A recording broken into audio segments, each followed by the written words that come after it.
Okay, so today's video, I'm going to quickly show you how to use the zoom function in Final Cut Pro. So there's a few ways that you can do it. You can do a kind of jump cut where it zooms in quite quickly, or you can do a very slow zoom. So first, I'm going to show you how to do the jump cut zoom. So this is where it's like an instant zoom in. So what you would need to do is you would pick the point where you want to have this zoomed in. So let's say I want it around here. I'm going to press B because that's going to help me split the file. So I choose, if you look carefully, it's changed to some scissors there. So I'm going to split the clip here. And then on the second clip, so I want it from this point to be zoomed in a lot more. So here we have the first clip, and then for the second clip, it's going to be zoomed in more into his face. So I'm going to select the clip where I want it zoomed, and then I'm going to go over to the right here, and where it says scale, I'm just going to move that to, let's say, 150. You can choose how much you want to have it zoomed in by. Let's say we do it around, let's say we do 200. But you can see like the top of his head isn't showing here, so you use the X and Y axis just to orientate it properly. So I'm gonna go minus for the Y to move it down, and let's move him more into the middle. So we're gonna use the X axis here. So that's around the middle. Now when we view the clip, it's going to zoom into that point there which we chose on the second clip, just like that.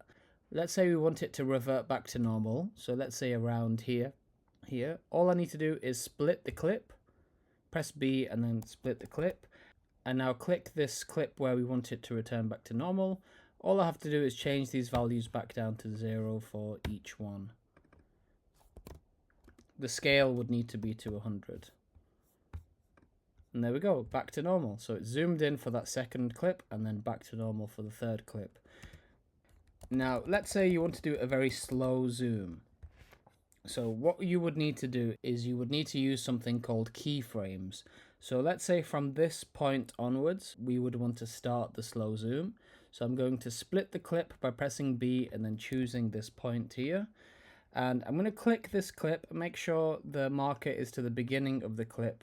And I'm going to press this button here. And this is called a keyframe. So we're adding a keyframe for the position and we're adding a keyframe for scale. And now what this will do is, how keyframes work is you select 2 points and the software is going to make changes based on what you decide within those keyframes. So we've started the keyframes here, and let's say we do a very slow zoom to around this point here. So what we want is, now we've selected the keyframe and we've selected the point, we want to zoom in a bit. We want it to go a bit more to the middle and a bit more to the top, just like this. So from where I started the keyframe to this point here, it's going to do a zoom in into that area. So let's see how that's going to look.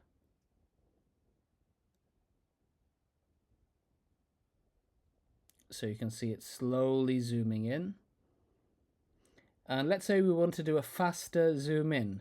In that case, all you will have to do is just select an earlier point where you want to have your keyframe. So let's undo everything.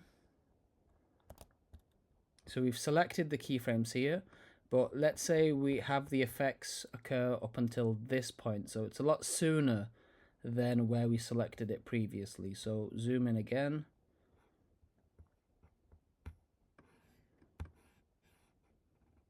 So before we selected the keyframes to occur around here, now we're doing it to around here. So it's a lot sooner, so the effects are going to occur a lot more quickly. So this is how it's going to look. So that zoom in effect is a lot faster now compared to how it was before. So that's everything you need to know for doing these zoom effects on Final Cut Pro. If you have any questions about this, leave a comment in the comment section below. Make sure you like, comment and subscribe, and thank you for watching.